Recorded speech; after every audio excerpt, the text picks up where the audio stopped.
Good afternoon. Government now has just a year and a few months to implement a massive change to our electoral system. The Constitutional Court ruled last year that Parliament must allow individuals to run for seats in Parliament as individuals. In other words, a person will be able to run for Parliament without having to start a party first. It means our entire system of electing people through parties may have to change. One of the members of the Ministerial Advisory Committee on the Electoral System is Dr. Sithembele Mbete. Dr. Mbete, good afternoon to you. You've been holding a consultation briefing. There are all sorts of suggestions on the table. I suppose first you have to look at which sections of our voting system actually have to change.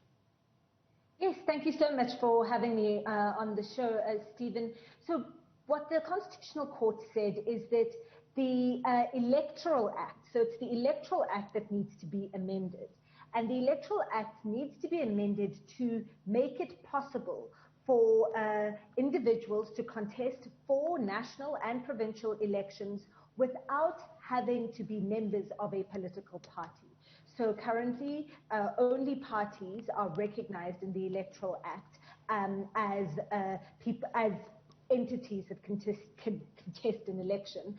And what the court has mandated Parliament to do in terms of the Constitution says that Parliament is the one that has the only body that has the right to design the electoral system of the country, and the Constitutional Court has said that Parliament needs to make the Electoral Act constitutional by allowing individual citizens to contest in national and provincial elections. We have a system of proportional representation at the moment. So if the ANC gets a certain number of votes, it gets a certain percentage in the National Assembly, the DA gets a certain number, a certain percentage, the EFF, and so on. So then they vote on bills and Parliament makes decisions actually based on those percentages in the end. Could we just give individuals a percentage of the vote, if that makes sense? In other words, Herman Mashaba no longer has to start a party. He gets a certain percentage, let's say 3% of the vote. His votes count for 3% of the vote in Parliament. I mean, it might sound silly, but it might be the most simple possible solution.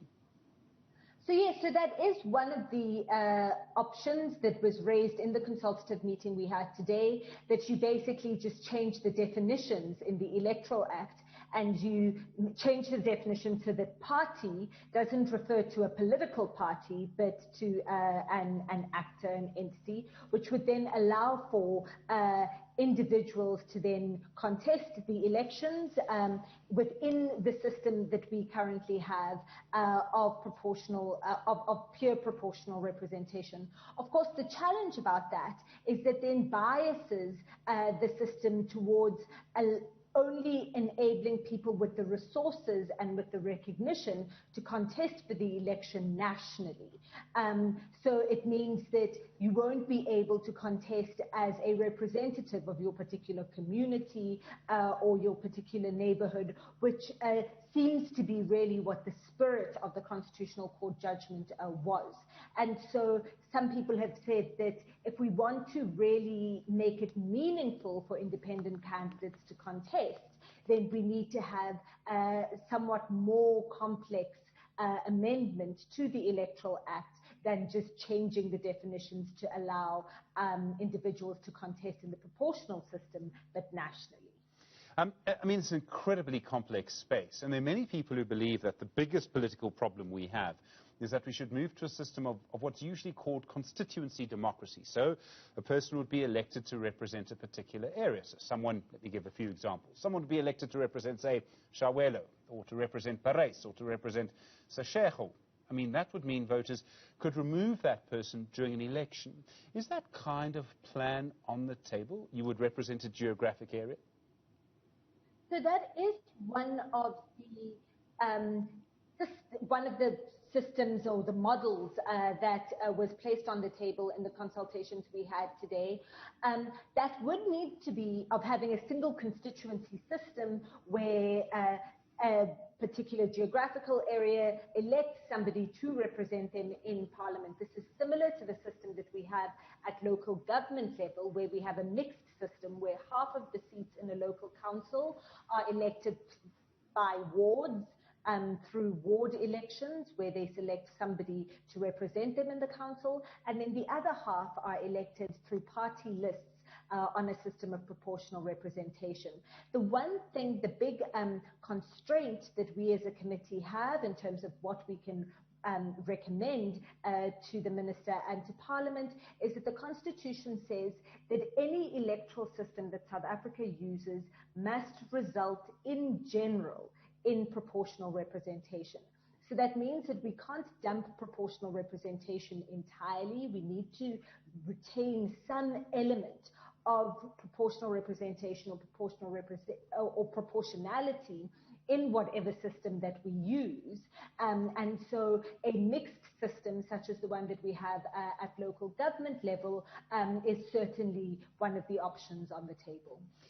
As I say, it's so complicated. I mean, I've seen, I think it was Professor Anthony Butler who pointed out, I mean, nearly 10 years ago now, that the system we have now forces political parties to try and create national coalitions. So there are actually very few political parties that have a regional base. The African Independence Congress is one, the UDM sort of, there are one or two, there was the Bushbuck Ridge Local Residents Association. The benefit of that is that it forces political parties to have geographic and linguistic and to an extent ethnic diversity within them. There's a reason why the ANC is still the dominant political force in South Africa. If you break this up, if you move away too much from proportional representation, goes the argument, the risk might be that you would have people who emerge through only having local geographic or some sort of ethnic constituency. We see that to an extent with one party that's really based on a religious identity that now has one member of parliament. Is there a risk that if we mess with the system too much, it could actually lead to more division in our system than we have now? And I realize it's a massive question. Indeed, and let's not forget that the reason why the negotiators at CODESA and in the constitutional negotiations decided on having a proportional representation system in 1994 was exactly to mitigate the divisions within the society. In divided societies, a proportional representation system is the best way to make sure that you have the widest representation in Parliament of your society, but also that you don't have parties that are only based on particular ethnicity or religious affiliation, or that are overly localized. And so that has been the benefit of proportional representation up until now. Of course, the CODESA negotiators didn't envisage that proportional representation would be used forever in South Africa. They built into both the interim constitution and the constitutional negotiators built into the final constitution that a new electoral system could then be developed that would allow for some proportionality for later elections, for subsequent elections after 1994 and then after 1999. And that was not done.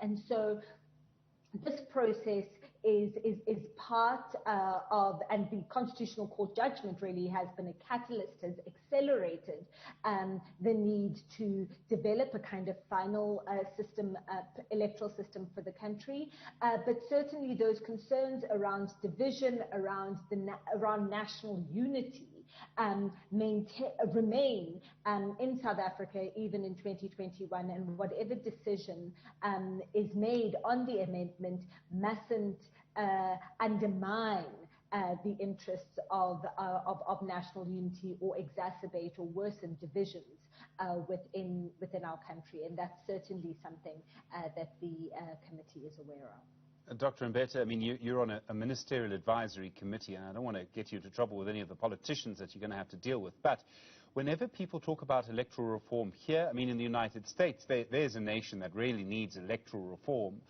Something like the senators that represent something like 23% of the population can actually stop legislation from being passed. That's how the system's ended up. It won't happen because of vested interests. The reason I bring this up is that we have political parties here who are they have their offices, whether they're in government or in opposition or run a province or whatever it may be, through the current system, which means they're likely to be tempted, whatever change they have to make, to keep the system, the new system, as similar to the current system as possible, because it's the system that got them into power. It's a vested interest problem. Of course, and this is something that was mentioned by a number of the speakers in our consultations today. In many ways, you are asking it makes no sense to ask the chickens to vote or decide on their own execution. And so there is the risk that political parties who are going to be making this decision in Parliament will be mostly interested in their own party survival. But that is why then this advisory committee, which is really an advisory body, is having public consultations to get as many voices to contribute to our deliberations as possible, but of course also in Parliament, as the national, because this final decision will be made by Parliament through a committee process in the National Assembly and then in the National Council of Provinces. And both the National Assembly and the National Council of Provinces are going to have to undertake in public engagement, in receiving submissions from the public about what kind of system people want to see. And I think that that process of public engagement is really where the opportunity lies to make sure that parliamentarians are not just making decisions for their own survival, but that they actually take into account the voice of the electorate generally. And that's why it's going to be very important for the public to participate in those discussions and in those engagements, and for the media and other stakeholders to really keep this conversation alive and to keep it going, to make sure that whatever is decided ultimately is in the broader public interest. Dr. Mbete, I mean, it may be that the most fair system is the most complicated and the easiest to understand is the least fair.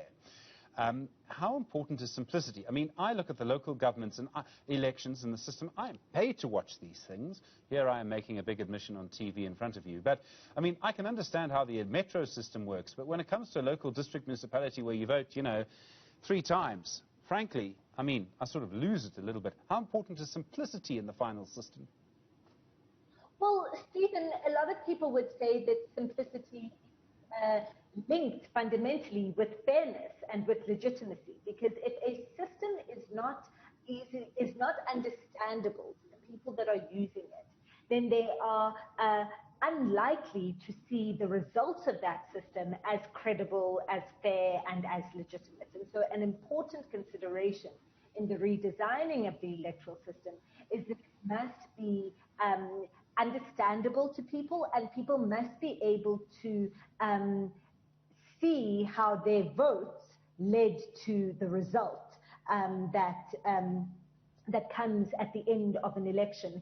If there is any confusion about how the votes led to the result, then it risks delegitimizing the election and delegitimizing the system as a whole.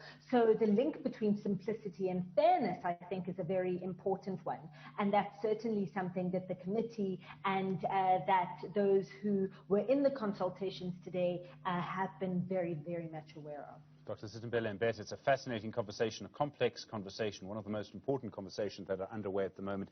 Member of the Ministerial Advisory Committee on the new electoral system. Thanks very much indeed. I do appreciate it. Well.